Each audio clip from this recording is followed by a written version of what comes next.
La noche, las 9 en Canarias. En la cadena SER, hora 25. Aimar Bretos.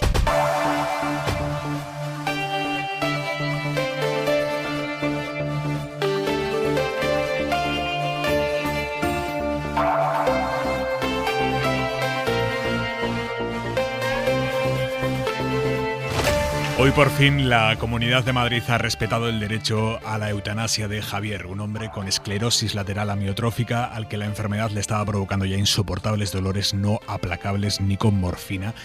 Llevaba meses Javier reclamando su derecho legal a morir. Primero se topó con un médico que le hizo creer que le estaba tramitando la eutanasia cuando no era verdad. Después se encontró con que la Comunidad de Madrid no había constituido una comisión que tenía la obligación de constituir y sin la cual no podía autorizarse en ningún caso de eutanasia, hasta que la SER desveló en septiembre su caso y ya sí el gobierno de Díaz Ayuso tuvo que crear esa comisión que da el último visto bueno a los casos. De momento el caso, el de Javier, es el único en Madrid, primer caso de eutanasia legal que se ha llevado a cabo en Madrid. Horas antes de cumplir lo que él quería, Javier nos lo ha contado así. Aquí lo importante no es que sea mi caso ni el primero, ni el quinto, ni el noveno. Lo importante es que al final de todo lo que se ha bregado, todo lo que entre comillas he tenido que pelear, pues haya servido para algo. Pero mira, me alegro del paso que tomé.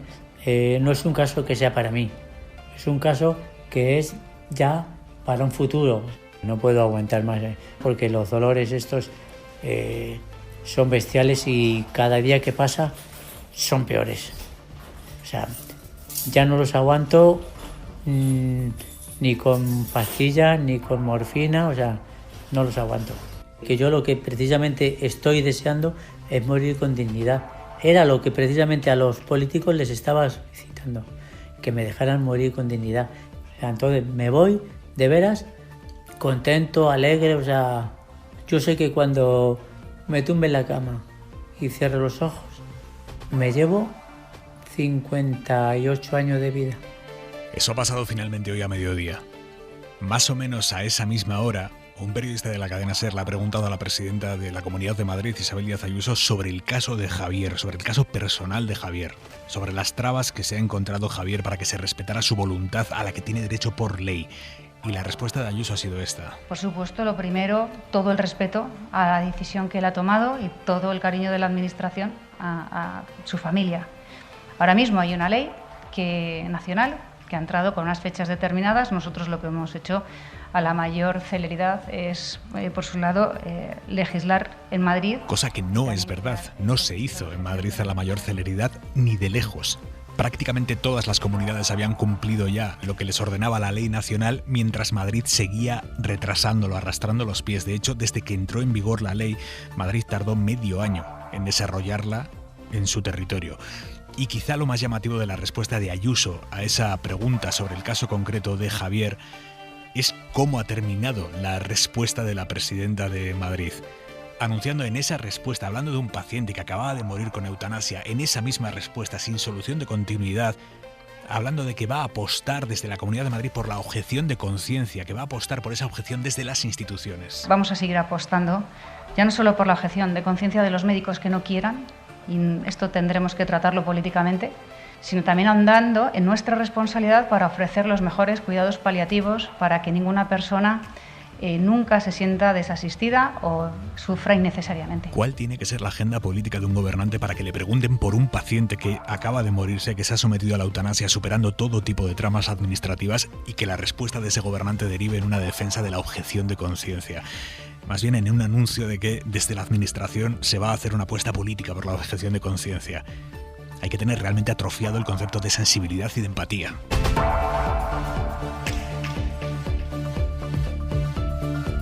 Y lo que se deteriora por momentos es la relación entre Argelia y Marruecos, creando una bomba de relojería geopolítica, porque Argelia denuncia que un bombardeo marroquí ha matado a 3 civiles argelinos en el Sáhara Occidental, el día en el que Argelia celebraba el aniversario de la revolución que terminó con la independencia precisamente de ese país.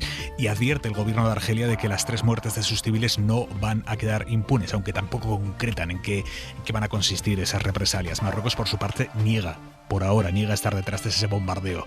Corresponsal en el Magreb, Sonia Moreno. Fueron 2 camiones los bombardeados en los que fallecieron 3 civiles argelinos que hacían la ruta de la capital de Mauritania al sur de Argelia. Argel acusa al ejército marroquí de lo que califica como asesinato que no quedará impune. En un comunicado de la presidencia argelina se detalla que el ataque se llevó a cabo con un arma sofisticada. Aunque Argel no especifica la ubicación exacta del bombardeo, el digital argelino Menado France apunta a la zona de los territorios liberados, a 25 kilómetros del muro de separación marroquí. Fuentes del ejército marroquí consultadas por la SER niegan que haya sido Marruecos y culpan a un campo minado en el área del Frente Polisario. Aluden que los drones cuando salen avisan a la Minurso y que la Minurso no sabe nada de ese dron que según Argelia sería el causante del bombardeo. Por su parte, los medios marroquíes apuntan a que Argelia busca un pretexto para conducir a Marruecos a un conflicto armado, mientras una fuente marroquí que recoge AFP dice que Marruecos no se dejará arrastrar a una guerra con Argelia. Mesa de análisis esta noche con Enric Juliana. Muy buenas noches, Enric. Muy buenas noches. Manuela Carmena, ¿cómo estás, Manuela? Muy bien, estupendamente, muchas gracias. Y Pablo Simón, buenas noches. Buenas noches. El día en 2 minutos, Isabel Villar. Día inédito en cuanto al desempleo. El paro bajó en octubre en 734 personas, son pocas, pero es que el paro no bajaba en ese mes desde el 75. También ha subido la afiliación a la Seguridad Social y los trabajadores en ERTE ya están en mínimos. Son muy positivos, muestran que en octubre se ha acelerado la creación de empleo. Si tenemos en cuenta el ritmo de creación y de afiliación a la Seguridad Social y la reducción de los trabajadores en ERTE, que ya están en el entorno de los 190.000, y esperamos que además esto siga acelerándose en el curso de noviembre, pues ya hemos recuperado verdaderamente los niveles de empleo prepandemia. ¿Estaríamos ya en niveles prepandemia? Sí. Esto nos decía la vicepresidenta económica Nadia Calviño en Hoy por Hoy. Los agentes sociales se felicitan por los datos, no tanto por la propuesta de subir las cotizaciones para llenar la hucha de las pensiones, una propuesta que a la patronal no le gusta. Antonio Garamendi. Para llegar a un acuerdo de un tema tan vital como este tema, que no me pueden dar un papel en una semana, pretender que digamos que sí y no saber todo el recorrido. ¿Se queda ahí? ¿O es que va a haber más medidas posteriores que no sabemos? Y lo que hemos sabido hoy es que Isabel Díaz Ayuso y José Luis Martínez Almeida comieron juntos hace unos días para intentar desactivar la batalla interna a cuenta del liderazgo del partido en Madrid. Una comida en la que Almeida, según fuentes del entorno del alcalde, propuso a Ayuso elegir un candidato alternativo para presidir el partido, una tercera vía distinta a la propia Ayuso y Almeida. Fuentes del gobierno regional dicen, sin embargo, que en esa comida solo se habló de unidad y de proyectos conjuntos en el PP. Es la concentración esta noche en Igualada para condenar la violación a una chica de 16 años que sigue en la UCI. Los Mossos todavía buscan al autor o autores de esta agresión sexual que se produjo el pasado fin de semana. Según ha dicho hoy la Generalitat, cada día 3 mujeres denuncian una violación en Cataluña. Y en Madrid, lo que finalmente ha denunciado el fundador de Tuenti ante la policía es que unos encapuchados entraron el martes en su casa, le pegaron una paliza y le robaron varios objetos que tenía dentro. Es un cambio respecto a lo que se venía filtrando desde esta mañana, cuando había trascendido que lo que le habían robado eran las contraseñas de sus monederos electrónicos, una cartera donde guardaba millones en bitcoins. En la denuncia, finalmente, el empresario ha rebajado el atraco. Y hoy, además, es el día en que decimos adiós a Georgie Dan. El rey de la canción del verano, que nació en Francia en el año 1940, ha muerto aquí en Madrid porque fue aquí en España donde desarrolló la mayoría de su carrera. Tenía 81 años.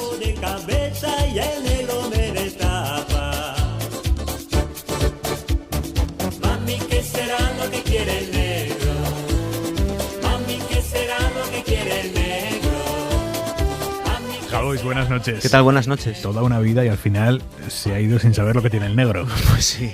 Pero qué pena, ¿no? Caray, es una de esas penas familiares. Yo creo que cuando muere alguien tan presente en el imaginario popular, nos da obviamente pena por él, pero también creo que nos da un poco de pena por quienes éramos nosotros, ¿no? Más jóvenes. No se ponía el chiringuito en los entierros.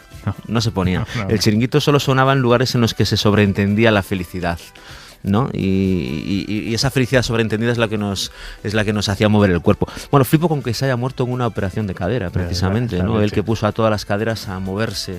No había pensado eso. Sí, sí, fíjate, todos los veranos. A veces Dios tira los dados de forma endiablada. Oye, ¿quieres hablarme esta noche de otra barbacoa, la que se está montando entre Pablo Casado y Isabel Díaz Ayuso en su pugna interna en el PP, con WhatsApps bloqueados y cosas alucinantes de ese tipo? Sí, yo es que desde que me he ido de WhatsApp soy un profundo estudioso de las costumbres whatsapperas y entiendo que hay pocas maneras mejores de decirle a alguien que le importas que bloqueándolo por WhatsApp. Ostras, no lo había pensado, pero es verdad, no puede haber un mensaje más nítido de lo importante que eres en mi vida como para tener que bloquearte. Pero te voy a decir una de las mejores maneras de decirle a alguien que le importas, es darte cuenta de que te han bloqueado. Porque ¿cómo lo sabes? Claro. ¿A qué has ido a ese chat? ¿Te han escrito? No te han escrito. Y puede pensarse que bloquear y desbloquear, como ha hecho Ayuso con los dirigentes cercanos a Casado, es directamente como hacer luces. Ponerse a hacer luces histérico, en plan, estoy aquí. En plan, estoy aquí. Pero imagina el que se da cuenta de que está siendo bloqueado y desbloqueado. Yo creo que Casado tiene un equipo haciendo guardia en el chat de Ayuso, ¿no? Porque ahora se ve la foto de perfil, ahora no se ve. Yo creo que lo mejor que puede hacer Ayuso es enviarles un WhatsApp pidiendo dinero para casarse con un príncipe nigeriano, y así ya los tiene entretenidos un par de semanas y a lo mejor con ese dinero hasta se paga la campaña. Javois, un beso. Un beso, chao. Mami, ¿qué será lo que quiere el negro?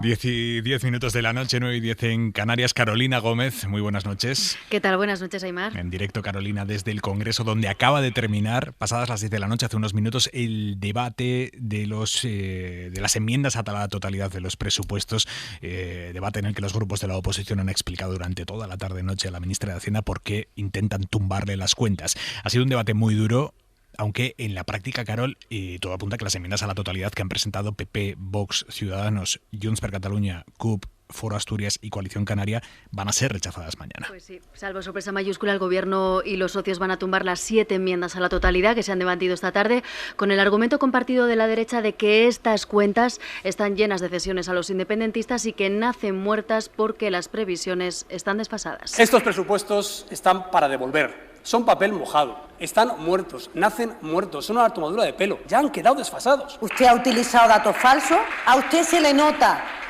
mucho que le molesta que España vaya bien. No entiendo por qué. Usted parece que no se alía con el interés general, sino que está usted en sus cosas.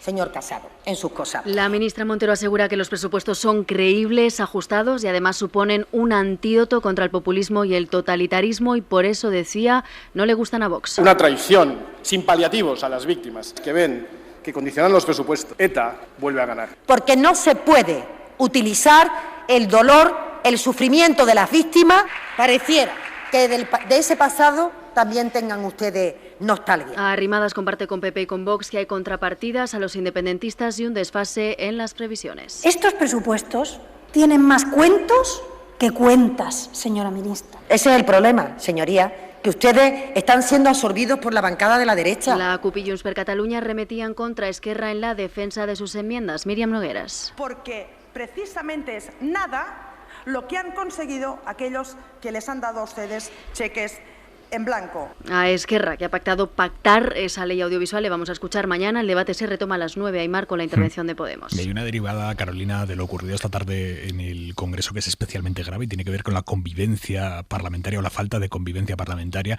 porque muchas personas presentes en la Cámara aseguran que desde la bancada de Vox se le ha gritado gilipollas a la ministra de Hacienda. Y un diputado también de Vox le ha llegado a espetar a Baldoví de Compromís: eso no me lo dices fuera.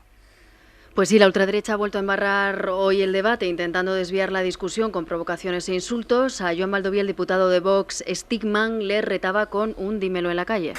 Pasamos a los presupuestos. Donde quieras y cuando quieras. Señor Stigman, por favor, silencio. Señora presidenta, o para a estos señores. Señor Baldoví, continúe con su intervención, por favor. Es que no me concentro. Bueno, antes de ese momento, la ministra de Hacienda, en su respuesta a Vox, a Espinosa de los Monteros, pedía a Ana Pastor, que en ese momento presidía el Pleno, que amonestase a un diputado de la ultraderecha que le había insultado. Y me gustaría, señoría, que cuando termine esta sesión del insulto que acaba de decir un compañero suyo de grupo desde el escaño, me gustaría, por favor, que usted le amonestara. Ana Pastor retiraba ese insulto. Lo retirará la presidencia y no repetiré lo que se ha dicho, por respeto a la Cámara. Bueno, Vox niega que se haya producido ese insulto, pero tanto la ministra de Hacienda como la persona que ocupaba en ese momento la presidencia, Ana Pastor, aseguraban hace unos minutos a la salida del Pleno que ellas han escuchado como el diputado de Vox decía la palabra gilipollas. Desde la presidencia de la Cámara consideran intolerable e impropio el lenguaje y las formas de Vox. Los ciudadanos a los que representamos, dicen esas fuentes, merecen un respeto. Carolina, gracias. Buenas noches. ¿Qué está pasando, Carmena, en la política en España para que no sea un escándalo que en el Congreso se le llame gilipollas a una ministra del Gobierno de España, que un diputado le espete a otro? Eso no me lo dices fuera. Pues mira, es que yo creo que sí que es un escándalo, y lo que ocurre es que no sé si precisamente las personas que ahora mismo tienen una representación política y están, digamos, desempeñando cargos políticos, no sé si realmente ellos son conscientes hasta el punto del desprecio que merece a la ciudadanía lo que pasa cada día que hay una sesión de control, de debate en el Parlamento. Yo siento auténtica vergüenza, es más, es que no lo quiero escuchar, es que me parece que es inaceptable, no se puede, no hay debate, es que eso no es debate. Claro, me diréis, bueno, pero es que es la oposición, ¿no? Sí, claro que sí, por supuesto que es la oposición, que es inaceptable lo que dice, pero yo creo que desde el gobierno habría que reaccionar, y de alguna manera que hay que reaccionar es no hacer absolutamente ninguna respuesta, ninguna mención a lo que están diciendo y pensar que lo que nos importa a los ciudadanos es enterarnos de verdad de los presupuestos. Y si yo hubiera sido la ministra de Hacienda, simplemente hubiera hablado de todos y cada uno de los capítulos de los presupuestos y hubiera dado una explicación a la ciudadanía. Miren, les voy a explicar. Toda esta cantidad se va a referir a esto, y no hubiera contestado, porque es que es vergonzoso, es inaceptable. Yo es que no puedo aguantarlo, de verdad, es una sensación que si esto es la política, yo no quiero saber nada de la política. Juliana, ¿cómo lo ves? Bueno, hay desde el primer día una estrategia de deslegitimar al gobierno. Esto lo sabemos bien, quienes seguimos la sesión de investidura en enero de 2020. Es decir, el nuevo gobierno, aún no constituido, porque primero se invistió al presidente, fue saludado al grito de gobierno ilegítimo. Y esa consigna pues ha recorrido 2 años, porque pronto hará 2 años ya de la investidura de Pedro Sánchez, y la ha recorrido en sesiones parlamentarias, en medios de comunicación, de múltiples maneras. Es la creación de un marco de ilegitimidad del actual gobierno, por lo tanto de ilegitimidad de la legislatura. Esta es la estrategia de fondo, iniciada por Vox en aquel momento y secundada en más de una ocasión durante estos 2 años por el Partido Popular, especialmente en los momentos más difíciles, críticos y fatídicos de la epidemia. Son momentos que todos tenemos grabados en la memoria. Cuando se pone en marcha una dinámica de este tipo, llega un momento que ya no se puede parar. Y ese momento ha llegado ya. Es decir, las dinámicas de agresividad se retroalimentan y cada vez es una espiral que va creciendo, ¿no? Y ahora pues ya el momento en el que estamos es en que los debates parlamentarios se han convertido ya en algo absolutamente irrespirable, en el que los insultos, como vemos hoy esta tarde, pues ya se convierten en moneda corriente y eso genera un clima muy preocupante. Un clima que además tiene como objetivo, porque nada de lo que ocurre es casual, lo que tiene es el siguiente objetivo, que es provocar una sensación de fastidio general, un alejamiento de la política de sectores importantes de la población que no entienden nada de lo que está ocurriendo y que el fastidio les retrae políticamente, es decir, provocar abstención, provocar alejamiento de la política, provocar, digamos, un repudio al propio sistema democrático. Es una estrategia de carácter subversivo. Pablo. Tengo la impresión de que un riesgo que corremos cuando hablamos de esta situación es la de contribuir a la propia estrategia de los que quieren deslegitimar las instituciones poniendo en marcha el ventilador. Es un debate muy intenso que hemos tenido esta tarde-noche en la redacción, ¿eh? ¿Hasta qué punto teníamos que traer hoy a la crónica política el insulto de Vox? ¿Hasta qué punto no formamos parte de esa manera también de de lo que Vox busca con ese insulto, pero también, bueno, ya me adelanto a la reflexión que puedas hacer. El ruido hay que contarlo también, porque da la medida de... Si explicas bien quién está haciendo el ruido y qué busca haciendo ese ruido, eso da la medida de la política en España también, ¿no? Y por supuesto, es decir, pero me parece honesto poner ese componente encima de la mesa para que la gente también comprenda cuál es el contexto en el que alguien que tiene que informar de política o analizar la política lo hace. Y esto no solo afecta a la dinámica de los medios de comunicación, sino que también afecta al riesgo que nosotros, cuando analizamos la política, lo hacemos cuando ponemos en marcha la asignación de culpas generalizada y hablamos de la clase política, del conjunto de los políticos, todos ellos son... No, evidentemente no existe una simetría en las responsabilidades aquí. Es decir, hay unos partidos que sí están incurriendo en estas estrategias y otros que no. Y es muy importante el discernir, porque uno de los datos más preocupantes que nos muestra el Eurobarómetro respecto a España es que somos el único país de los países del sur de Europa que no ha recuperado la satisfacción con la democracia y con sus instituciones desde la gran recesión. Somos un país que ha caído a plomo y esto no se ha recuperado. Y eso es muy preocupante porque señala un malestar profundo detrás de este hastío del que antes hablaba Enric. Aquí hay evidentemente un actor que contribuye de manera activa porque es parte de su estrategia y es la que emula toda su familia ideológica en el resto de Europa, que es la de epatar, la de lo que llaman en inglés own the libs, molestar a los progres, es decir, buscar cualquier estrategia que pueda servir para construir una comunidad de sentimiento contraria a las izquierdas, etcétera, y que reafirme fuertemente a los tuyos. Pero claro, el problema que tiene esto es que más allá del rédito que ellos obtienen, ese tipo de elementos se van filtrando y van contribuyendo a la construcción de unas dinámicas de lo que llamamos polarización afectiva. Es decir, lo que ocurre en el Parlamento es algo que tiene también un efecto que permea en el conjunto de la sociedad. Y cuando se empiezan a romper determinadas barreras, es muy complicado reconstruir esto. Quiero recordar que Vox es el único partido que ha desafiado abiertamente una decisión de la presidencia de la mesa, cuando se le pidió que saliera del Pleno. O sea, es algo que va mucho más allá incluso de la estrategia retórica. O sea, es una impugnación directamente a quien organiza los trabajos y los debates dentro del Congreso. Y para mí eso es un salto cualitativo, y tan cualitativo como preocupante. Yo la verdad es que quiero intervenir porque no me convence lo que dices, Pablo, ¿no? Porque yo creo de verdad que cuando se está en el gobierno tienes una responsabilidad enorme de hacer que tu mensaje llegue a la sociedad. Y sabes, porque desgraciadamente eso lo hemos vivido, y Enric lo ha dicho, desde un primer momento la oposición planteó la ilegalidad del gobierno y planteó una alternativa antidemocrática absolutamente, ¿no? Yo eso lo he vivido en el ayuntamiento. A mí también desde el día 1 dijeron que era ilegítimo, por aquello de que pensaban que habían sacado más votos el Partido Popular que habíamos sacado el bloque de la izquierda, ¿no? Bueno, el bloque de la izquierda no, sino ahora Madrid, ¿no? Bueno, entonces lo que tienes que hacer, desde mi punto de vista, yo no sé si supe hacerlo, pero desde luego lo intenté, es desde el gobierno, que tienes una fuerza y una capacidad especial, es no caer en la provocación.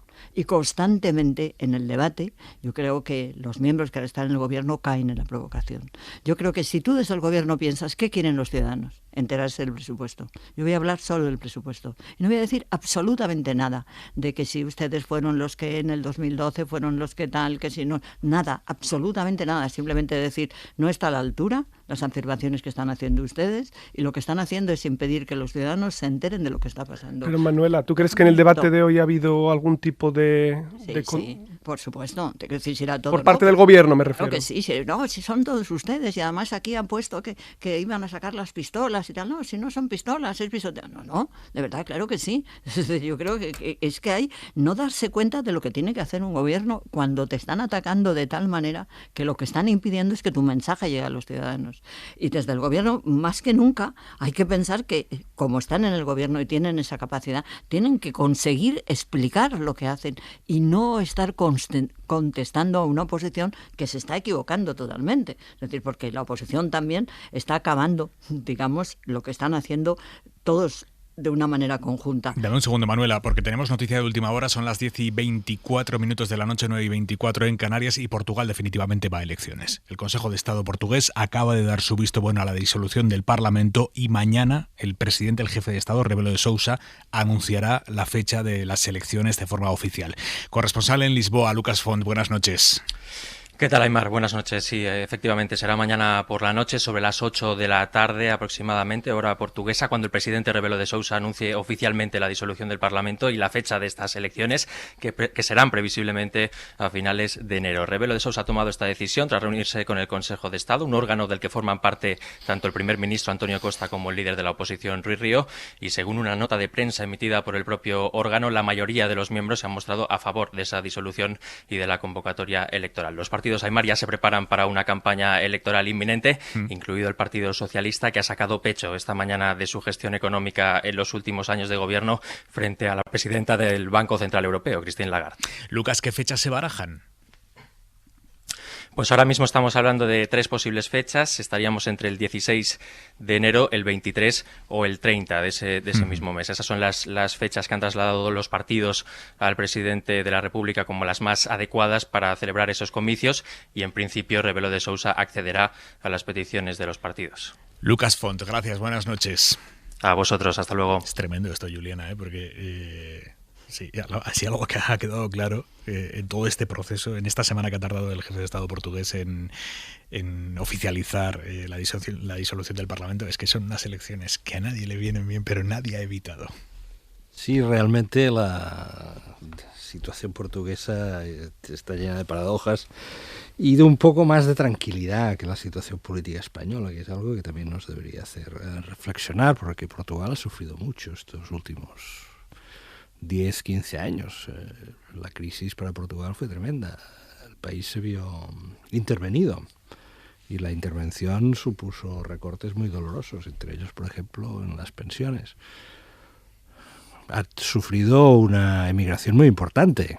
Más del 10% de la población portuguesa vive en el extranjero. Es verdad que hay una larga tradición de emigración en Portugal, pero imaginemos que hubiese 4 millones de españoles, 4, tantos millones de españoles viviendo en el extranjero. Y sin embargo es un país que, curiosamente, o significativamente, mejor dicho, mantiene una cierta serenidad de fondo, tanto en el pulso de la sociedad como en el comportamiento político, aunque también allí ha aparecido el brote de la extrema derecha en un partido que se llama Chega, Basta, que se va a medir en estas elecciones y veremos hasta dónde llega. Ahora, en las encuestas puede convertirse en tercera fuerza.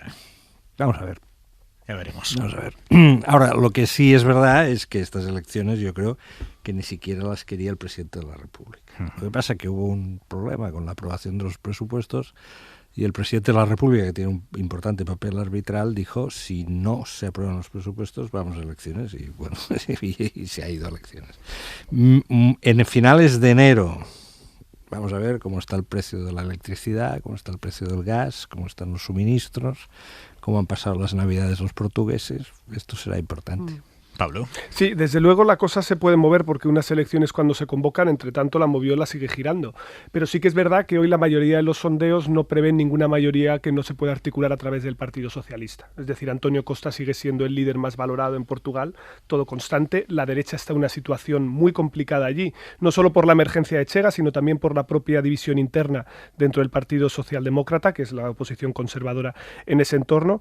Y luego lo que habrá que tratar de despejar, una vez se hayan repartido de nuevo las cartas, es cuál va a ser el modelo de articulación de relaciones entre una izquierda, al menos el Partido Socialista, que no va, en ningún sondeo parece que vaya a ampliar su mayoría, es decir, no parece que vaya a llegar a la absoluta, y sus socios a la izquierda, tanto el Bloco como el Partido Comunista de Portugal. Es decir, esta es la cuestión para mí más relevante, porque es de lo que va a depender que haya una mayoría parlamentaria sólida en Portugal, pero en cualquier caso no parece que vayamos a ver un giro dramático en el equilibrio hacia la derecha, porque insisto, de momento no están demasiado articulados. No parece, vamos, todo puede ocurrir, pero no parece. Manuela, elecciones de Portugal.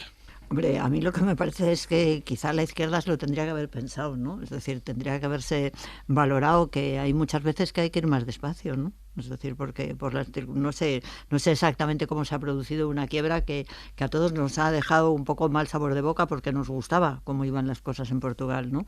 Entonces, no sé, yo no sé muy bien. Creo que de alguna manera el ir a las elecciones, hay tantos ejemplos de que ha sido negativo que yo sinceramente me extraña que hayan puesto tan al límite las circunstancias y no se hayan dado cuenta de que valía mejor buscar otras estrategias, ¿no? De ir poco a poco, a lo mejor, no sé, quizá a veces yo tengo la sensación de que en las controversias políticas nos faltan mucho de las habilidades que hay, sin embargo, en la vida social normalmente, ¿no? Y que se van mucho a unos extremos que después no benefician, ¿no?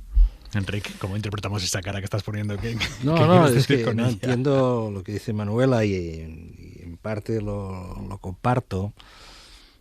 Lo que pasa es que todo es bastante complejo también en Portugal, ¿no?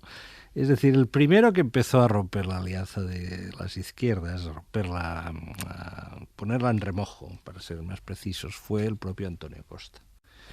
En 2015 el Partido Socialista quedó segundo, pero tenía la posibilidad de hacer una mayoría con los otros dos partidos de la izquierda, el Bloco, que para situarnos un poco sería como el Podemos portugués y el viejo Partido Comunista portugués. Sumaban mayoría, pero no, lo que no hicieron es que estos dos partidos no entraron al gobierno, apoyaron desde el Parlamento. Algo que podía haber ocurrido en España si las cosas también hubiesen ido de otra manera. Imaginemos que ahora estuviese gobernando Pedro Sánchez en minoría, apoyado desde fuera por Podemos y por el resto de grupos que le apoyan. Bien, eso en Portugal funcionó de 2015 a 2019. El gran beneficiario de esa dinámica fue el Partido Socialista, que en las elecciones de 2019, después de 4 años con esta fórmula, estuvo a 8 diputados la mayoría absoluta. Y entonces Costa, que es un tipo muy hábil, cuando vio que había conseguido ese brillante resultado, dijo, bueno, ahora dejadme manos libres. Yo voy al Parlamento y algunas cosas las pactaré con vosotros, pero otras las pactaré con grupos más pequeños e incluso puedo pactar con el partido de la oposición. Bueno, consiguió aprobar el presupuesto del año 2020 con la abstención del Partido Comunista, pues que dijo, bueno, ya que estamos en epidemia y por responsabilidad nacional, pues me abstengo y facilito la aprobación del presupuesto. Pero esta vez no. ¿Por qué no?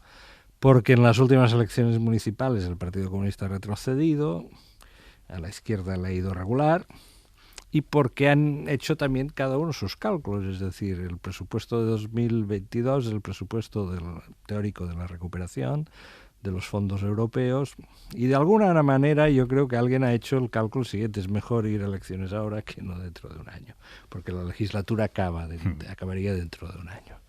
Ahora, lo que para mí es la gran incógnita en Portugal es cómo va a recibir la sociedad ese adelanto electoral que en el fondo ni la sociedad ni el cuerpo político deseaba sinceramente.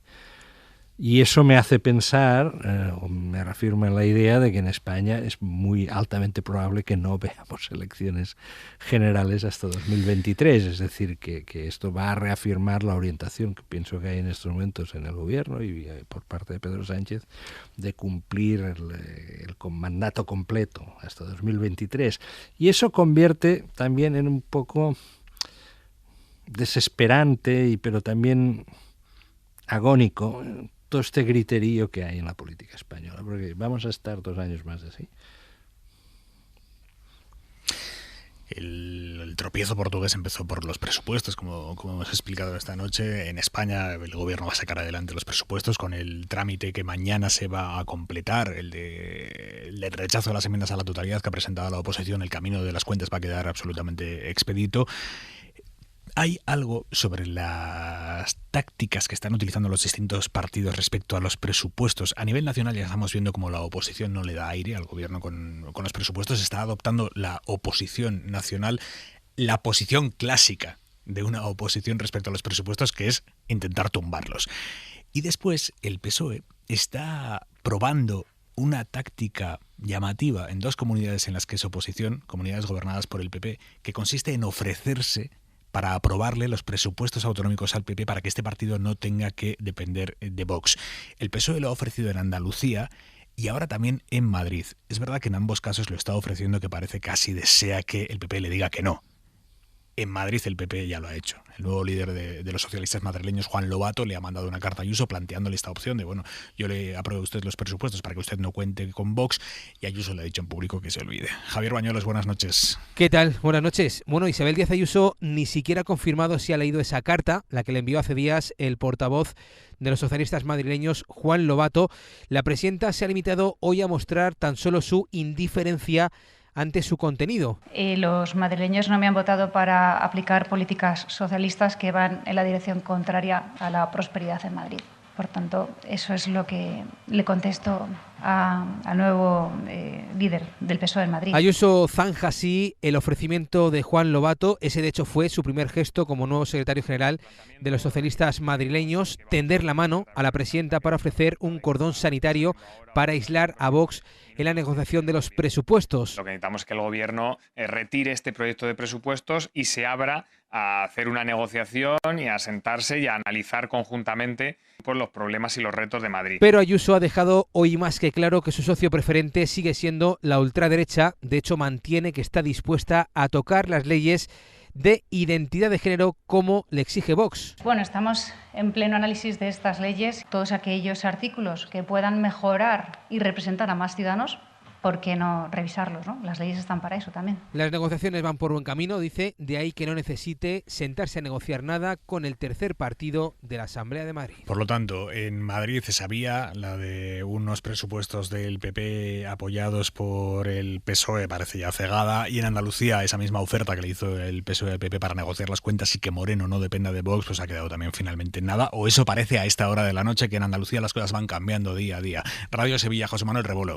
Las cuentas andaluzas inician su tramitación parlamentaria, pero lo hacen sin los apoyos atados de ninguna formación política, salvo Partido Popular y Ciudadanos, que sustentan al gobierno. Adelante Andalucía ya les ha anunciado una enmienda a la totalidad, Vox les amenaza con ello y el PSOE a esta hora da por rotas las negociaciones. El PP cree que están cometiendo un error histórico. Elías Bendodo, portavoz del gobierno. El rechazo o la no aprobación de estos presupuestos sería uno de los mayores errores históricos si se produjera por parte de algún partido político con representación parlamentaria. No es ni mucho menos un momento de trincheras ideológicas ni de estrategias partidistas. Los socialistas han protagonizado durante las últimas semanas las negociaciones, pero no han llegado a un acuerdo antes de la presentación de estas cuentas. Han acusado estos días a los populares de trileros y lamentan ahora que hayan perdido la oportunidad. Ángeles Ferriz, portavoz parlamentaria. Podemos decir que es un presupuesto que ha perdido una oportunidad única, la de entenderse con el principal partido de la oposición para juntos plantear algo real en Andalucía. Si fracasa, la Junta prorrogaría las cuentas de este año, pero esto dificultaría, según el Gobierno, la gestión de más de 5.000 millones de euros de fondos europeos que incorpora este proyecto. Gracias, Rebolo. Vamos a hablar ahora de las cosas de comer, del paro, del empleo, de las pensiones, pero antes, y ya que escuchábamos a Isabel Díaz Ayuso, una noticia de esta noche que tiene que ver con la guerra interna en el PP por el control, por ahora, del PP de Madrid, y veremos si esto no deriva en una guerra por el control del PP en sí. Les venimos contando desde el inicio de la 25 que la semana pasada, el jueves, hubo una comida clave entre Isabel Díaz Ayuso y José Luis Martínez Almeida, el alcalde de la capital, para intentar desactivar esta cruenta batalla interna. Ayuso quiere ser la presidenta del PP de Madrid, la dirección nacional del PP quiere evitarlo como sea, para que ella no acumule poder y no se haga fuerte en el PP de Madrid y desde ahí le lance una OPA hostil a Casado. Para evitar que Ayuso se haga fuerte en el PP de Madrid, han metido ahí en medio a José Luis Martínez Almeida, el alcalde, que muy cómodo no está en esta operación. De hecho, sabemos que en esa comida Almeida le propuso a Ayuso desactivar esto buscando una alternativa, una pista de aterrizaje para todos, una alternativa que fuera aceptable para las dos partes, hacer presidente o presidenta del PP de Madrid a una tercera persona, que no fuera ni Ayuso ni Almeida, una tercera persona. Adrián Prado, buenas noches. ¿Qué tal? Buenas noches. Sí, fuentes de la comunidad y el ayuntamiento confirman esa comida el jueves pasado en la Real Casa de Correos, sede del Gobierno regional, una reunión que los entornos de la presidenta y el alcalde marcan en las que habitualmente mantienen para tratar temas relacionados con las administraciones que dirigen, pero en la que se abordó abiertamente la crisis interna en el Partido Popular. Almeida, según ha sabido la SER, planteó a Díaz Ayuso la llamada tercera vía, es decir, un candidato alternativo para asumir la presidencia del partido a nivel regional. regional, una propuesta que por otra parte es la que el alcalde siempre ha defendido en los círculos internos del partido, incluso poniéndole nombre, el de la secretaria general del PP madrileño, Ana Camins. A pesar de la buena sintonía personal entre ambos y que sus equipos se encargan de remarcar, la reunión no ha conseguido aliviar esa tensión interna, lo demuestran las declaraciones de los dirigentes populares de estos últimos días y el hecho de que desde la Puerta del Sol desmienten que en esa reunión se hablase de terceras vías y listas al próximo Congreso del PP de Madrid. Fuentes del gobierno regional aseguran que solo se habló de unidad y de proyectos conjuntos en un encuentro más entre Ayuso y Almeida, marcado por la normalidad y la amistad entre partners, dicen esas mismas fuentes.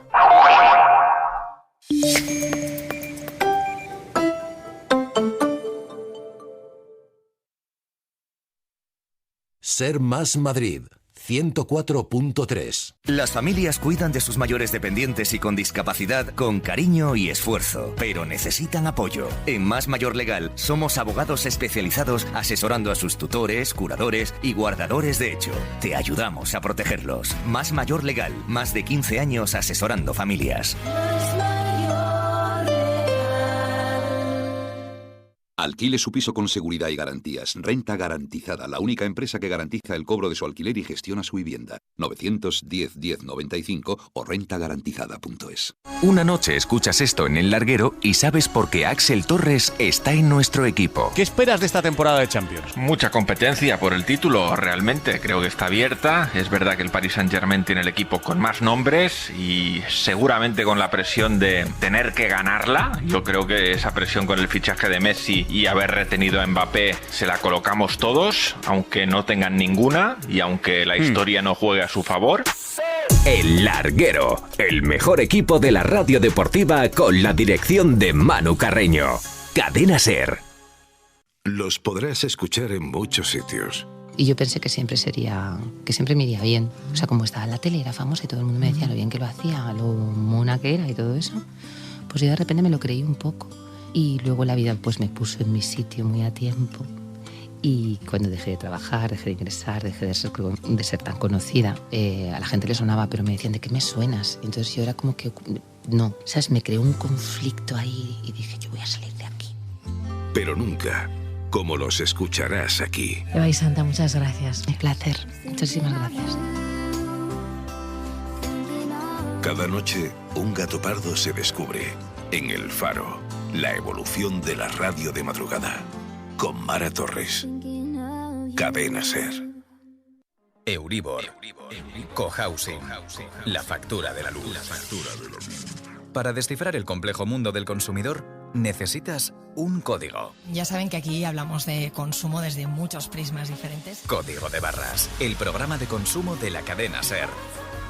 Los domingos a las 6 de la mañana con Ana Fuentes. Cadena SER. ¿Quién se supone que ha nombrado rey de los judíos a un recién nacido dentro de mis dominios? Zaratustra. Acuérdese de Julio César, del Imperio Romano.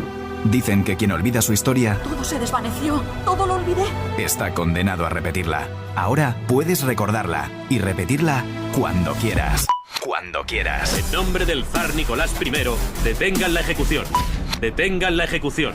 Serhistoria.es. La historia en tus manos. Con Nacho Ares. Vamos a hacer historia. Comenzamos. Cadena SER. Cadena SER. La fuerza de la voz.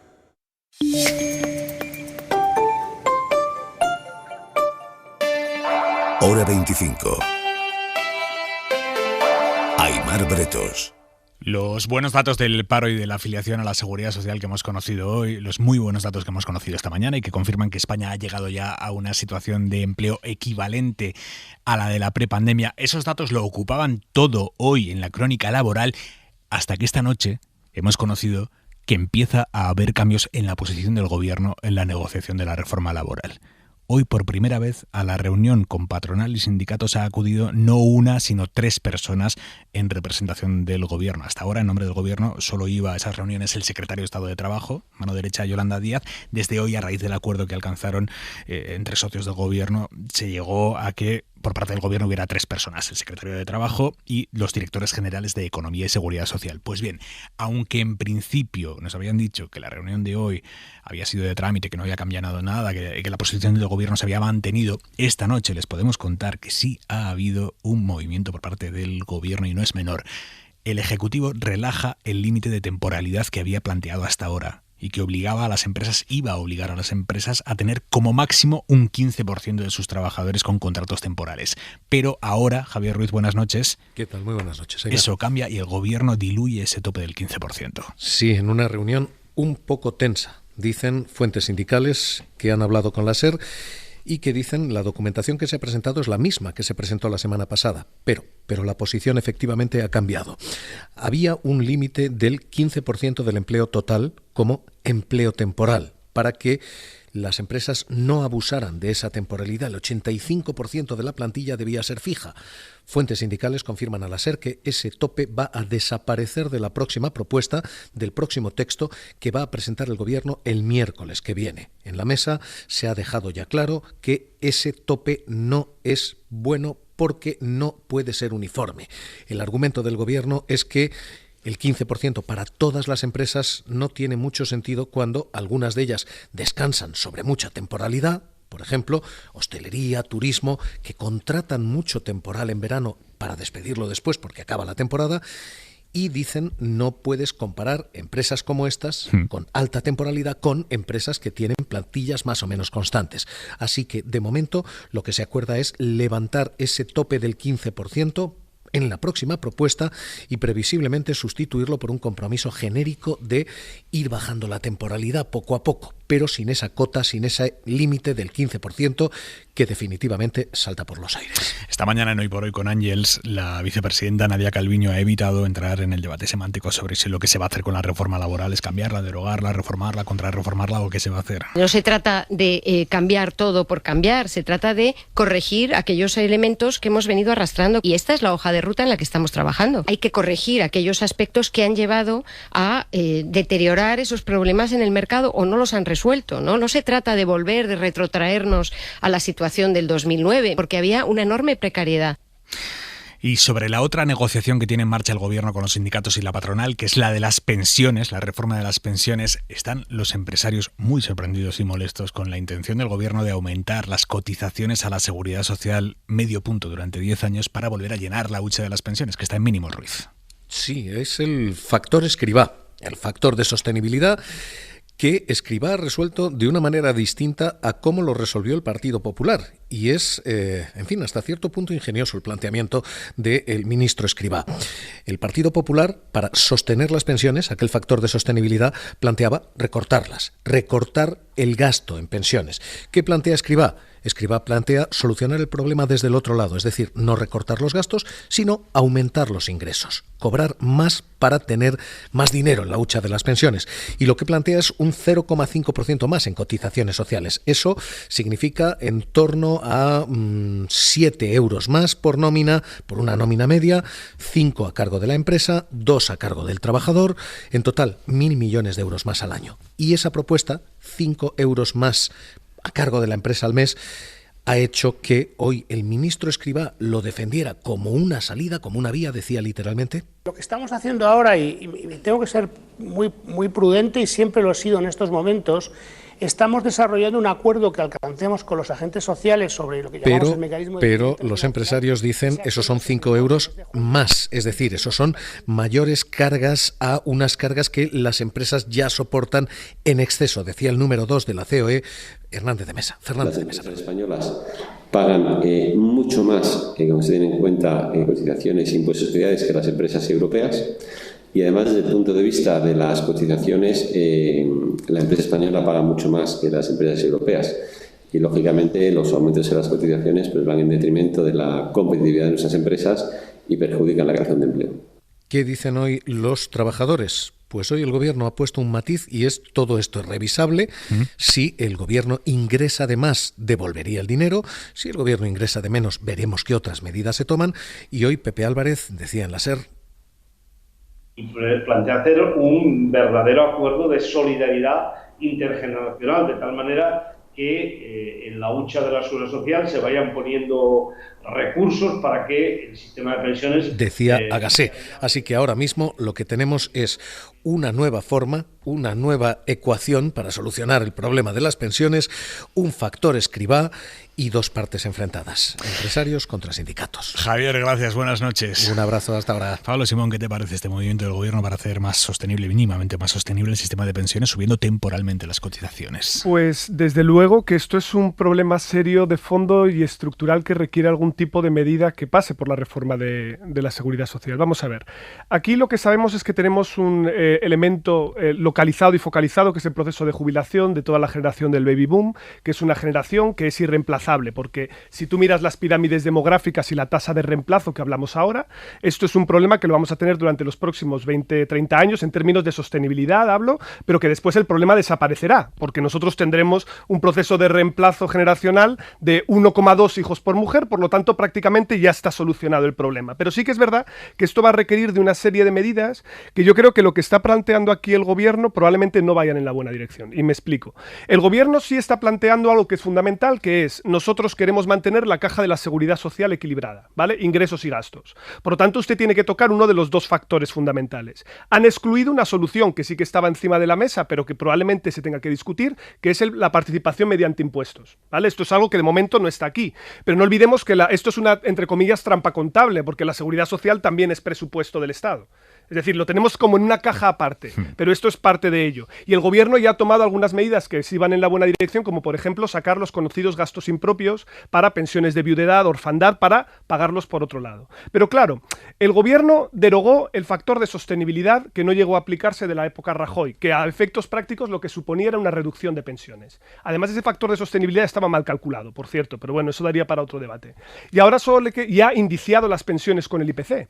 Entonces, a la hora de la verdad, cuando está diciendo que quiere aumentar las cotizaciones de la seguridad social, lo que está poniendo la carga es en el aumento de los ingresos sobre los que están trabajando ahora. Y el problema con el que nos encontramos es con un problema de equidad intergeneracional, porque hay un coste de oportunidad.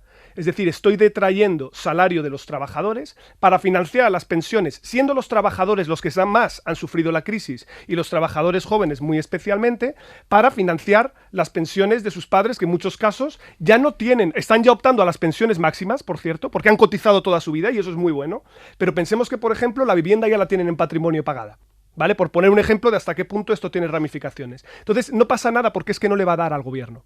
Es decir, con este incremento es imposible cubrir la jubilación de los baby boomers. Es imposible. Es decir, esto evidentemente es un globo sonda para plantear la discusión sobre los ingresos, no sobre los gastos. Juliana.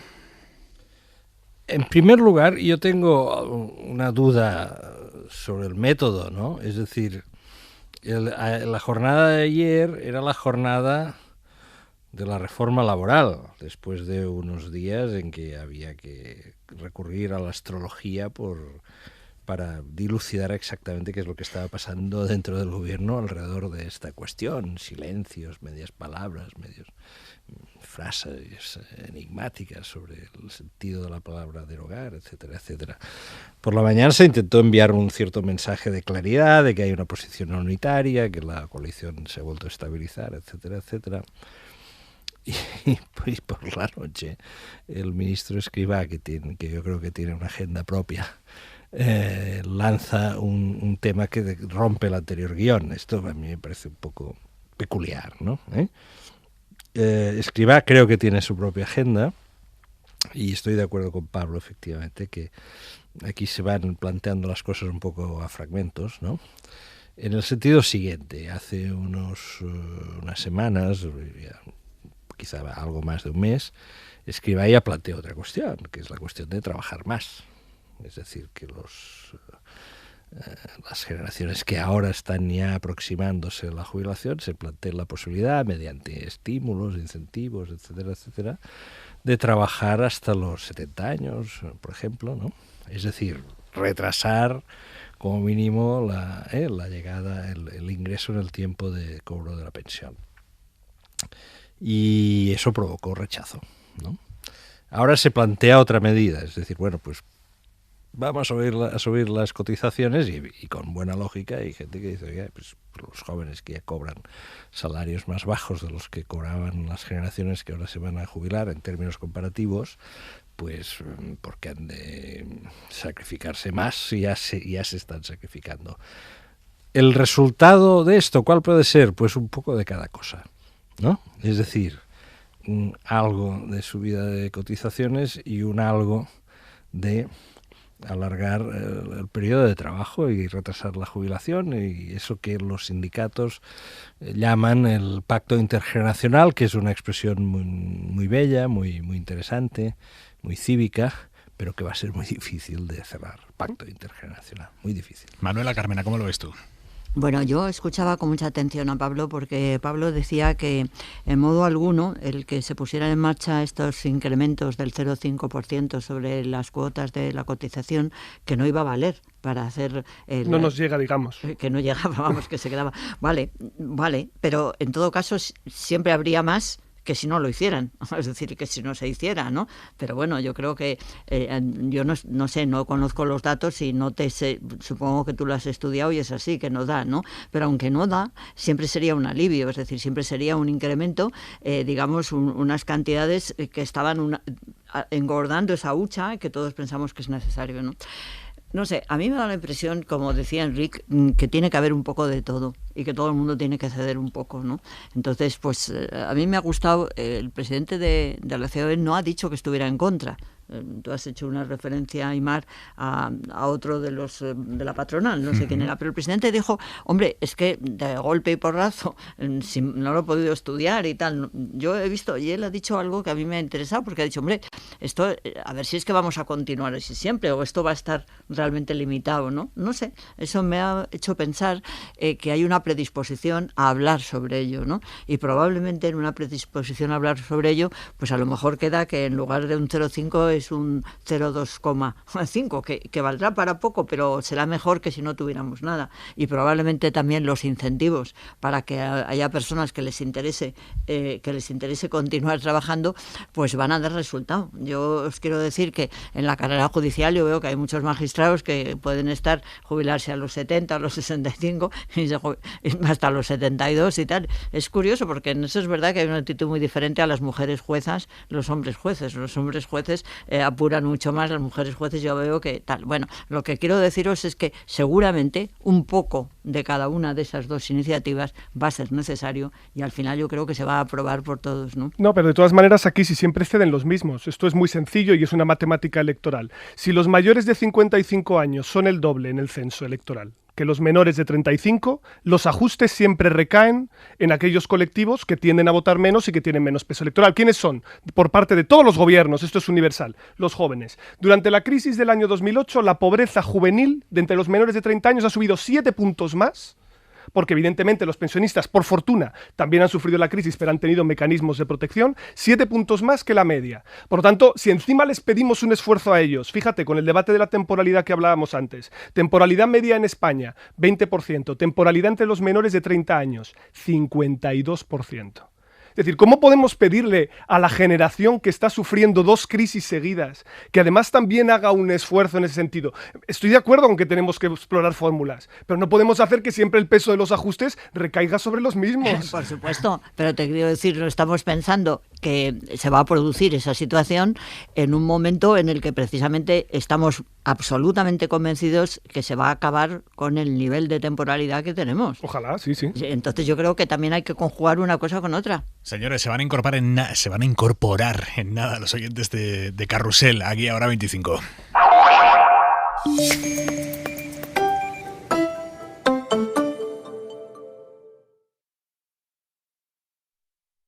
Ser Más Madrid, 104.3. Tu pareja y tú teníais una crisis y decidisteis divorciaros. Y entonces empezaron los problemas de verdad. En el Defensor del Divorciado te ofrecen la mejor defensa a un coste que puedas asumir, con un equipo de abogados, psicólogos, detectives y peritos siempre a tu lado. El Defensor del Divorciado. Confíanos tu divorcio.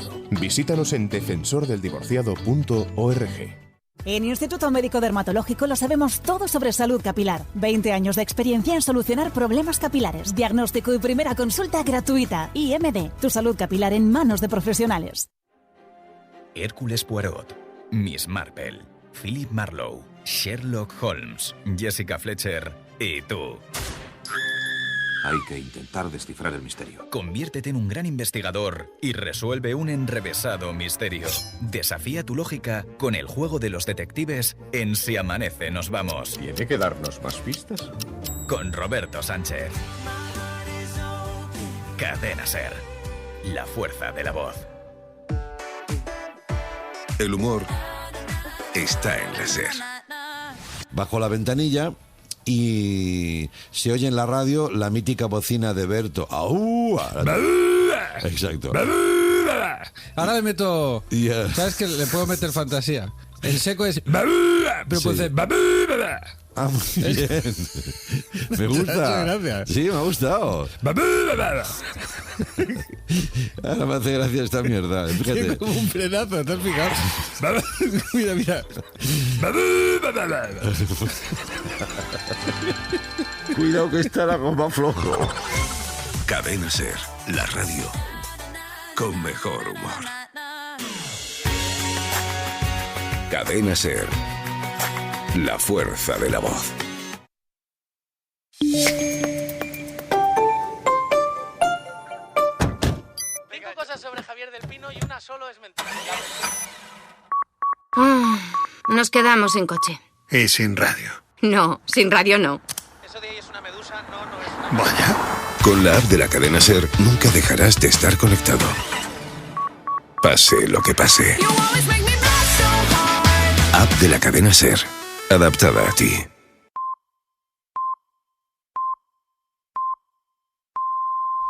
Once de la noche, 10 en Canarias. En la cadena SER, hora 25. Aimar Bretos. Y se incorporan ahora 25 los oyentes de Carrusel en una noche de Champions que nos deja la cara y la cruz para los equipos españoles. La cara se la lleva el Madrid, que ha ganado, la cruz el Atlético, que se le complica y mucho la Champions. Ha caído Manu Carreño, buenas noches. Así es, Aimar, muy buenas. Ha caído el Atlético de Madrid, acaba de terminar el partido en Anfield. Le metió el Liverpool 2 goles al Atlético aquí en el Wanda en 20 minutos y esta noche se ha repetido la historia. En 20 minutos, un Atlético que ha salido mucho menos metido en el partido que el equipo inglés, ha encajado 2 goles y ha sido incapaz de remontarlo. Luego además se ha quedado con uno menos al borde del descanso porque han expulsado a Felipe por una entrada por detrás, una roja directa, y a partir de ahí el Cholo desconocido. Ha podido ser más abultada la victoria del Liverpool, que ahora mismo es líder de grupo, ya clasificado. El Atlético es tercero. Ojo que no lo tiene muy fácil y no puede fallar en los dos que quedan. La buena noticia para los equipos españoles, para los equipos madrileños que han jugado los dos hoy, la victoria del Real Madrid, que le deja como líder de grupo, aunque ha habido algunos pitos en el Bernabéu, que no le ha gustado cómo ha jugado el equipo de Ancelotti, pero al final 2 de Benzema, que ha marcado el gol 1000 y el 1001 en la historia del Madrid en la Champions. Tenía que ser Karim Benzema. Nos lo cuentas ahí media en el larguero. Hasta ahora, Manu. Y tenemos 2 noticias de esta noche. La primera terrible. 4 bebés han muerto en el naufragio de una patera que intentaba llegar a Canarias desde el sur del Sáhara. Un naufragio que se produjo el pasado 24 de octubre. Lo hemos conocido esta noche. Y en él también murieron un hombre, varias mujeres. Ser Las Palmas, Santiago Moreno, buenas noches. Buenas noches. Habían partido 10 días antes de Dakhla. Al cuarto día de travesía en malas condiciones de mar comenzó la tragedia. El primero en morir fue un hombre que cayó desfallecido por la borda. Luego perdieron la vida las mujeres y los niños, en particular los más pequeños, los bebés. Uno de los patrones incluso intentó arrancar a los pequeños de los brazos de sus madres para tirarlos al mar, porque los 4 llevaban al menos un día muertos. Es el relato de los supervivientes, porque cuando recibieron la ayuda del salvamento marítimo, a bordo quedaban 52 personas, 23 mujeres, 22 hombres y 7 menores. Previamente fueron trasladadas de urgencia en helicóptero 8 personas en estado más grave, un hombre, una mujer, 2 bebés y 4 niños, uno de los cuales murió antes de llegar al hospital de la capital Gran Canaria. Y esta noche hemos sabido también que el Ministerio del Interior va a cambiar de forma inminente de cárcel al supuesto asesino del niño de La Rioja, el hombre acusado de matar al crío de 9 años. Lo van a cambiar para protegerlo a él.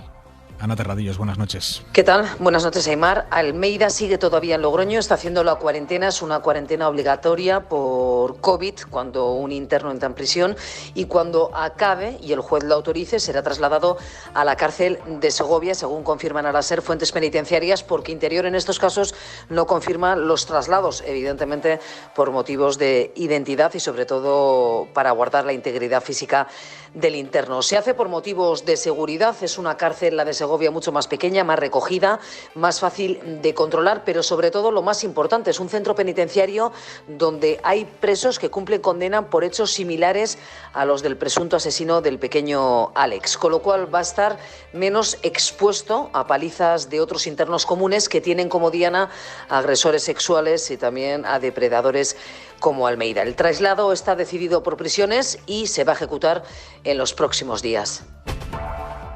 Y algo más con lo que termina el miércoles, Isabel Villar. Con la despedida que le ha organizado Francia a Angela Merkel. La canciller se ha dado este baño de masas en la ciudad de Bonn, en la región de Borgoña. Ahí le ha organizado el Elíseo una despedida con honores tras 16 años de mandato, porque Merkel es una gran aficionada al vino. El presidente francés, Emmanuel Macron, se ha deshecho en halagos con ella, ha escrito en redes sociales "Francia te ama" y la ha condecorado con la Gran Cruz de la Legión de Honor, el máximo reconocimiento francés, una muestra, según dice el Elíseo, de la solidez de la amistad franco-alemana. La ropa para mañana, Jordi Carbó, buenas noches. Buenas noches, ropa directamente de invierno, sobre todo para esta noche y mañana primeras horas. Las heladas se irán extendiendo prácticamente ya por todo el interior peninsular, incluso en algunas capitales de provincia, especialmente en Castilla y León, pero en el área metropolitana de Madrid también alguna primera helada se puede registrar. Ambiente frío incluso en el Mediterráneo, con temperaturas mínimas por debajo de los 10 grados. Durante la tarde este frío quedará atenuado, pero igualmente la sensación, a pesar de que haga mucho sol, invitará a abrigarse. Sol menos en el Cantábrico, donde los chubascos van a descargar con intensidad como mínimo hasta el viernes. Cuidado con la cota de nieve, todavía cerca de los 1200 metros, y el viento seguirá soplando fuerte, especialmente cerca del Mediterráneo. ¿Dónde hay que tener más cuidado con el viento? Estoy pensando sobre todo en gente que conduzca, Carbó.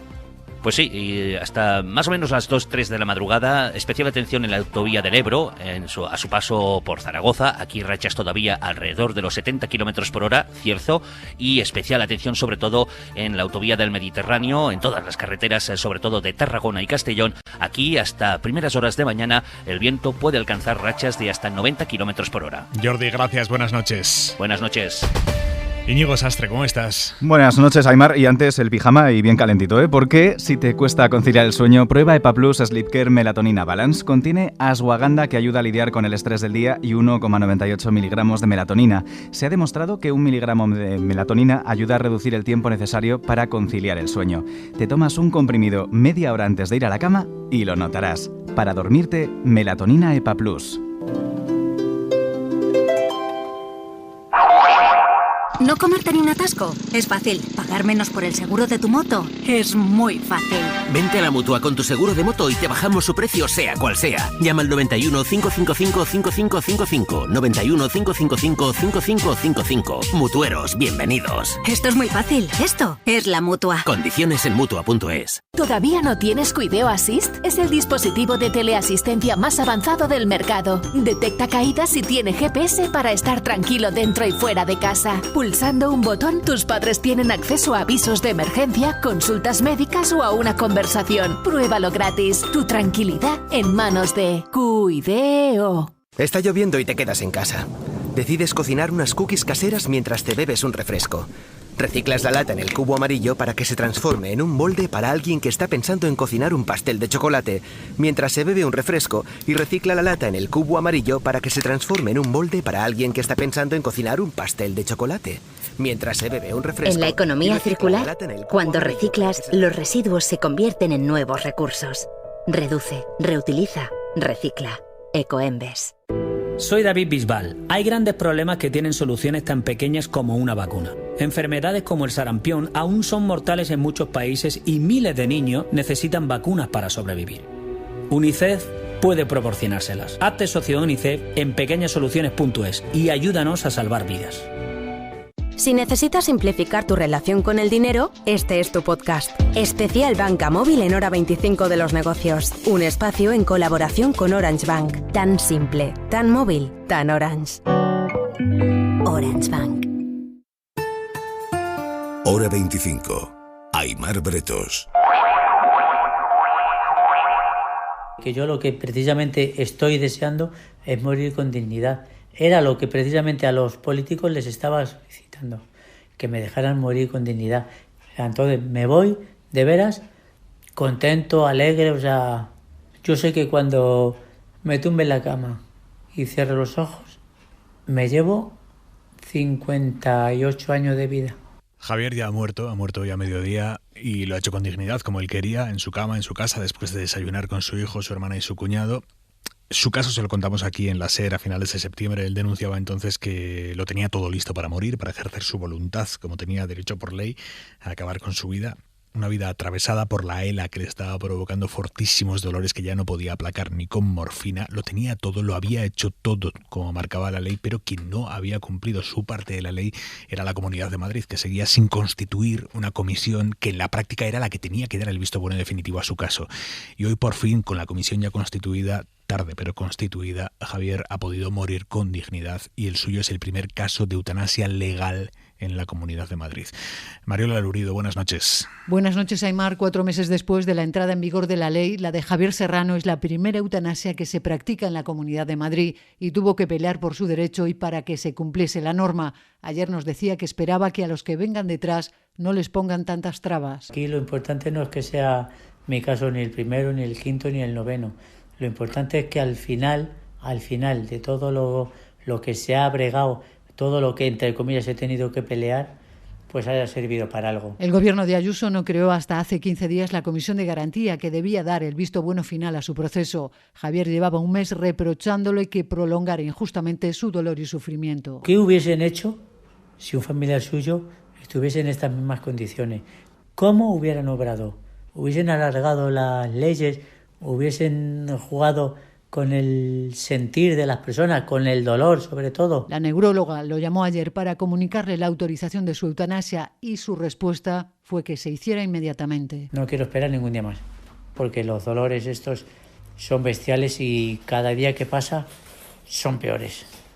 Ya no los aguanto ni con pastillas ni con morfina, o sea, no los aguanto. Javier fue muy sincero, nos confesó que tenía sentimientos contradictorios. Pero la verdad que es que me pongo tan tristón, y eso que estoy alegre, o sea, pero me pongo tan tristón y no es por miedo. Sin miedo y tranquilo se fue Javier, rodeado de su familia y con la asistencia de 2 médicas y 2 enfermeras. Lo enfrento con mucha tranquilidad, si no es que tenga ganas de morir, pero en la situación que estoy, lo mejor es irme. Entonces, desayunaré con mi hermana, mi hijo, mi cuñado, me vestiré, esperaré a los doctores, a tumbarme y ya está.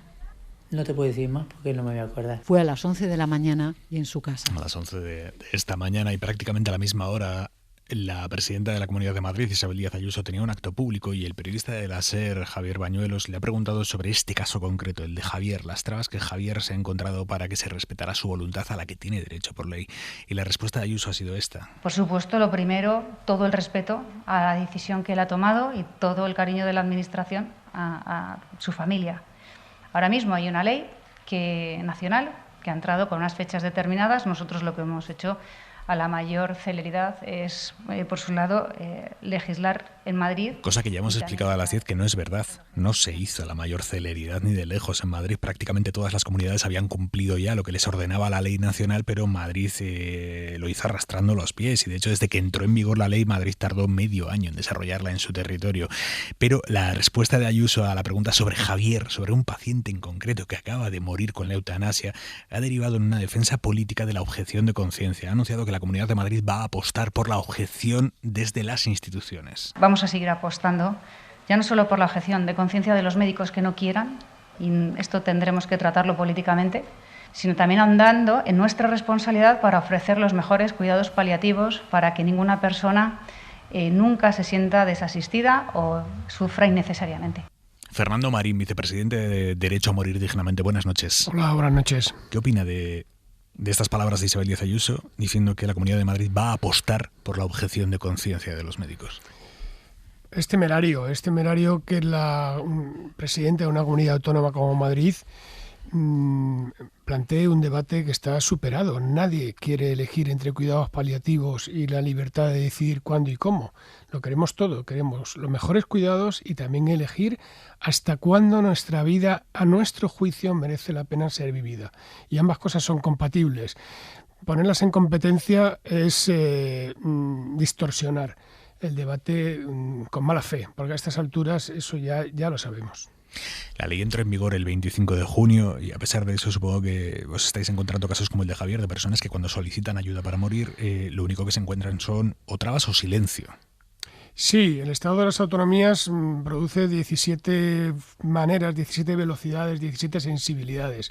Nosotros no necesitamos el cariño de la Administración, necesitamos el respeto de la Administración, que respeten las leyes, cosa que Madrid no ha hecho. Por suerte, España es mucho mejor que Madrid. Hoy mismo estaba viendo una mesa en el Colegio de Médicos de Vizcaya, excelente, Cataluña, excelente, Asturias, excelente, Navarra también. Desde el norte, afortunadamente, nos viene un poquito de aire fresco en este asfixiante Madrid que lidera esta mujer innombrable, ¿no? ¿Qué puede hacer una persona que va a la sanidad pública para reclamar la eutanasia y se encuentra con médicos objetores? ¿Qué alternativas o qué opciones se le dan en la práctica, digo? Bueno, esto hay que hacer un llamamiento a la responsabilidad y el compromiso de las profesionales. Estamos en el año 2021, es decir, ya no estamos en la época de cuando empezó el aborto, las presiones, y esto es una cuestión de compromiso personal con el sufrimiento de tu paciente, de una persona que te pide ayuda para morir. Entiendo que haya cierto desconcierto, porque es una práctica novedosa, es algo diferente a lo que se ha hecho hasta ahora, pero creo y estoy absolutamente convencido que las médicas, médicos y enfermeras de la Comunidad de Madrid estarán a la altura y sabrán responder a cada persona lo que le tienen que responder. Y dirán, sí, vamos a iniciar este proceso juntos, esto llevará unas semanas, vamos a ver si cumplen los requisitos, vamos a hacer las cosas bien y al final, si tienes derecho, yo te voy a ayudar. Manuela, Carmena, tu reflexión o tu pregunta también a Fernando Marín. Bueno, yo más que nada lo que me ha impactado muchísimo es como la terrible falta de sensibilidad de la presidenta de la Comunidad de Madrid, ¿no? Porque yo creo que todos nos hemos quedado impresionados, ¿no? Oyéndole, pues oyendo a una persona que la ves, no sé, tan persona, ¿no? Tan absolutamente coherente, ¿no? Que te apetece decirle algo, no sé, y que tenga esa falta de sensibilidad para hacer un panfleto hablando de sus ideologías, de sus pretensiones, ¿no? Qué falta de humanidad, ¿no? Qué falta, además, de democracia, ¿no? Por encima de todo, aunque se haya apoyado una ley. No, yo voy a seguir en contra de la ley, ¿no? Buf. Es muy fuerte, es muy fuerte. Sí. Durante el debate hubo una expresión de un diputado popular que dijo, cuando estaban defendiendo la eutanasia, dijo, que se joda Ramón Sampedro. Esta barbaridad, claro, esta bestialidad es que existe. Y eso es lo terrible, ¿no? Porque oyéndole, lo primero que uno dice es qué horror de enfermedad, ¿no? Que hace sufrir tantísimo. ¿Cómo tiene que estar una persona, como él dice, ¿no? Que tiene su nieto, pero es que no puede aguantar el sufrimiento y que con un diálogo, con unas palabras que nos ha donado este hombre, que yo creo que le tenemos que estar todos muy agradecidos, que haya habido esa falta de humanidad, yo me echo a temblar de los gobernantes que podemos llegar a tener. Enrique. Y solo se me ocurre un comentario que es preguntarme una vez más, porque me lo pregunto desde hace tiempo, exactamente en España el significado de la palabra liberal, ¿cuál es en estos momentos? Es decir, ¿qué entendemos por ser liberal? Que abran los supermercados el domingo, exclusivamente, o bien aceptar una mayor esfera de libertad individual de las personas. Sería interesante volver a discutir periódicamente exactamente dónde están los liberales. Pablo. Bueno, yo tenía una doble pregunta. Primero, si ya empezáis a tener datos sobre el tipo de perfiles que tienen los demandantes y luego también si sospecháis que puede haber más casos parecidos a este que se ha ilustrado aquí. Es decir, es una pauta que también en otras comunidades del Partido Popular estamos viendo, más allá del caso de Andalucía, que sí que es conocido que va con algo de retraso, pero los perfiles y un poco si puede haber más casuísticas de este tipo. Sí, Andalucía es el farolillo rojo, es la vergüenza del Estado, porque no nos olvidemos que las comunidades autónomas tienen bastante personal, tienen bastante personas que pueden hacer este trabajo. Si lo hizo Murcia, se lo hizo La Rioja, ¿por qué no lo ha hecho Andalucía? Porque no les ha dado la gana, porque son incompetentes en ese tema. Entonces en Andalucía sabemos que hay personas que están esperando que se constituya la comisión. No hay una puerta a la que llamar, no hay nadie al otro lado del teléfono. Nosotros calculamos que hay aproximadamente 50 solicitudes en trámite en el Estado, que ya se han producido 20 eutanasias. Los datos, estamos empezando, todo esto cambiará, se normalizará, se reciben a cuentagotas. Hace poco hubo un testimonio precioso de 5 médicas y enfermeras de Cataluña que hablaban sobre esas 5 prestaciones de ayuda para morir. Ha habido otras en Valencia, ha habido en el País Vasco, ha habido en Murcia, por ejemplo, ¿no? Una comunidad en Galicia, también de derechas. Es decir, pero no sabemos realmente los datos porque las comisiones todavía son muy celosas. Incluso hay 3 comunidades que consideran que la comisión debe ser secreta, como los miembros, lo cual es absurdo y en algún momento lo resolveremos, ¿no? Entonces, poquito a poco se va avanzando.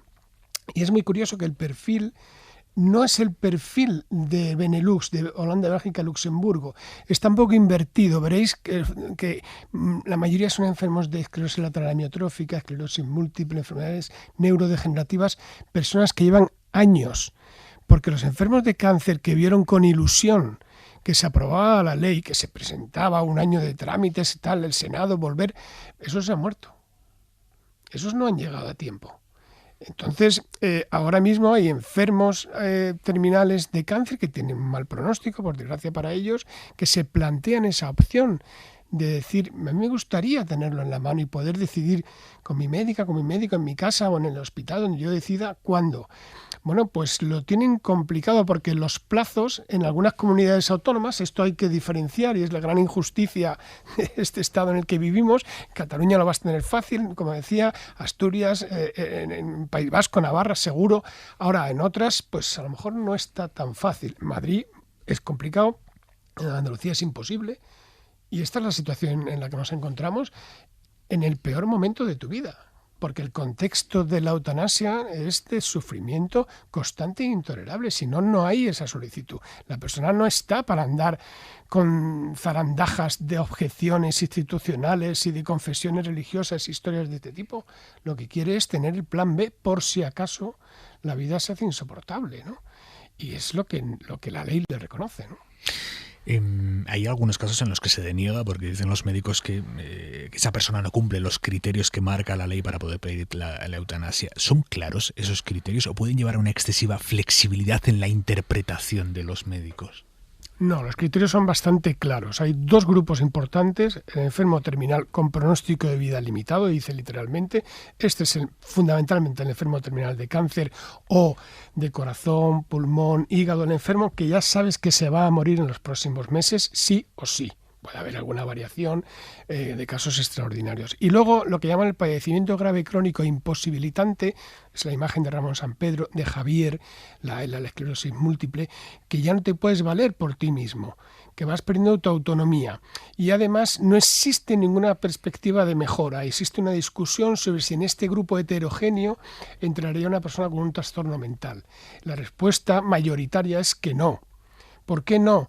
Pues porque es muy difícil que un trastorno mental te cause dependencia, por muy mal que estés mentalmente, por mucho que sufras, y es muy difícil que 2 psiquiatras te afirmen en un informe que no hay ninguna posibilidad de mejoría, en un estado donde la salud mental es un auténtico desastre.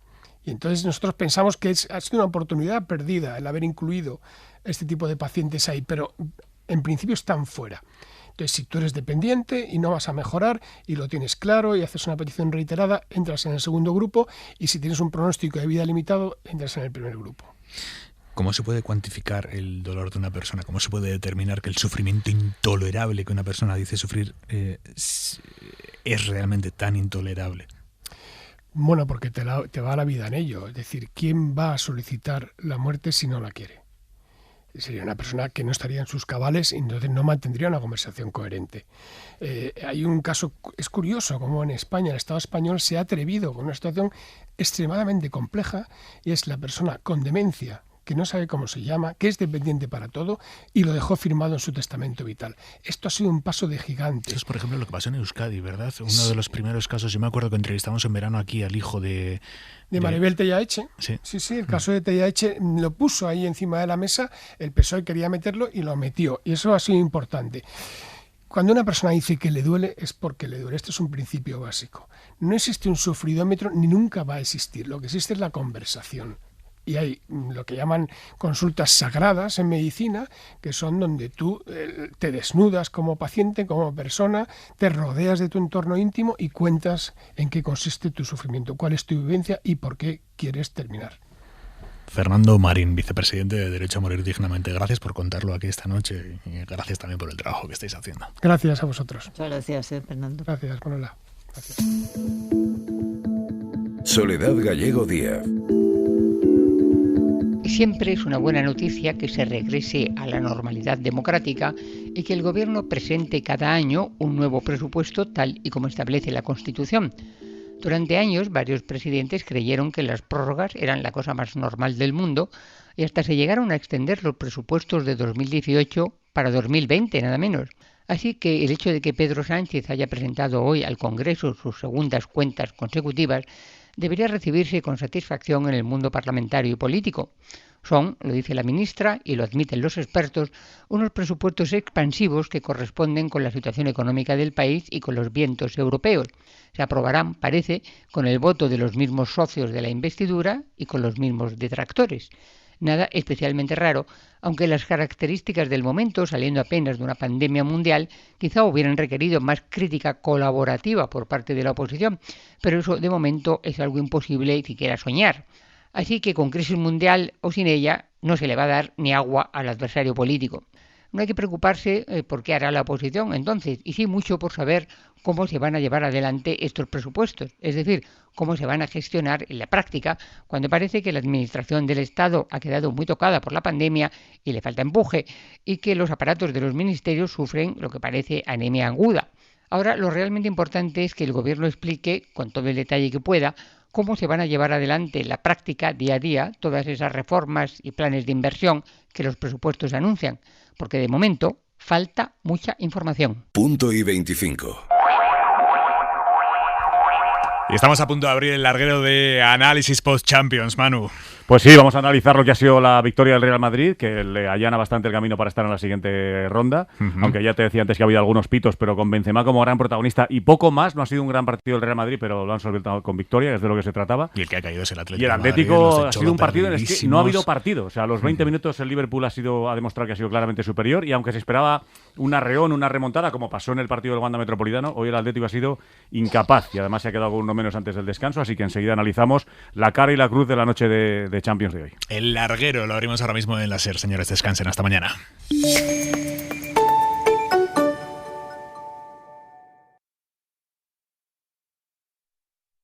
Ser Más Madrid 104.3. En Carpimart jugamos con el mejor equipo. Somos fabricantes directos, sin intermediarios, de puertas de interior, acorazadas, blindadas y armarios a medida. Defendemos tu hogar del frío y calor con ventanas de PVC, aluminio y madera con la mejor eficiencia termoacústica del mercado. Carpimart, calidad y eficiencia. En calle Ofelia Nieto 52 y carpimart.es.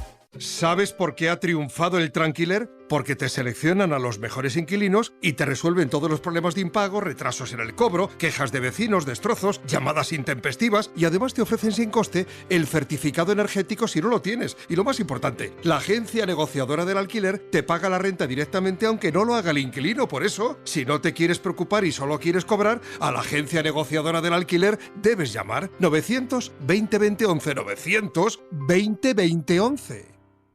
Vive la gran aventura de la Navidad en Joy to the World del 18 de noviembre al 5 de enero en IFEMA Madrid. Podrás recorrer en coche un deslumbrante paseo de luces y descubrir a los simpáticos Joys a través de la realidad aumentada de nuestra app. Disfruta de nuestro pueblo de la Navidad y de todas las atracciones, espectáculos y sorpresas que te esperan en él. Joy to the World, el lugar donde nace la ilusión por la Navidad. Entradas ya a la venta en El Corte Inglés. A miles de kilómetros y cerca del corazón. Gran Manzana y Gran Cañón. Viajes por carretera y ritmos urbanos. Hacia el cielo y bajo el agua. Lo único que falta en Estados Unidos eres tú. Reserva tu vuelo ahora y despega con Lufthansa. Por ejemplo, a San Francisco, desde 334 €. Y no olvides revisar las normas de entrada. Tú y los Estados Unidos, juntos otra vez. Say yes to the world. Lufthansa. Cuando te falta dinero, ¿qué haces? ¿Pedírselo a un amigo o familiar y romper la amistad? Con Oney tendrás un amigo para siempre. Y te prestaremos hasta 30.000 euros. Fácil y sin papeleo. Somos Oney, sin la M de Money. Ahora que nos conocemos mejor, entra en oney.es y solicita tu préstamo online para hacer tus sueños realidad. Oney. Your money, your way. Sujeto a aprobación de Oney Servicios Financieros. ¿Te suena esto? ¿Verdad? En tu futuro profesional debes ser capaz de encontrar soluciones. Actualiza tus competencias en el primer Salón Internacional de la Formación para el Empleo. Formando Futuro. Los mejores agentes formativos. Lo último en tecnología e innovación. Palacio Municipal de IFEMA Madrid del 16 al 18 de noviembre. Entrada gratuita. formandofuturo.fundae.es. La cadena SER presenta El placer de escuchar. Marianne practica un abierto desprecio por la gente del instituto. No tiene amigos y se pasa la hora de la comida sola, leyendo novelas. Muchos la odian con ganas. Su padre murió cuando ella tenía 13 años y con él ha oído por ahí que ahora tiene una enfermedad mental o algo. Es cierto que es la persona más inteligente del instituto. Le da pavor estar solo así con ella, pero también se descubre fantaseando con cosas que podría decir para impresionarla. No eres la primera de la clase en lengua, señala él. Marianne se lame los dientes, tan campante. A lo mejor me tendrías que dar clases particulares con él. Él nota cómo le arden las orejas. Seguramente ella habla por hablar y no hay ninguna insinuación ahí. Pero si se estuviese insinuando, sería solo para rebajarlo a él por asociación, dado que a Marianne se le considera objeto de asco. Lleva unos zapatones planos feísimos, de suela gorda, y no se maquilla. Hay gente que dice que no se depila las piernas siquiera. Gente normal. Sally Rooney, 2019. Cadena SER. El placer de escuchar. 5 cosas sobre Javier del Pino y una solo es mentira. Nos quedamos sin coche. Y sin radio. No, sin radio no. Eso de ahí es una medusa, no es una... Vaya. Con la app de la cadena SER nunca dejarás de estar conectado. Pase lo que pase. App de la cadena SER. Adaptada a ti.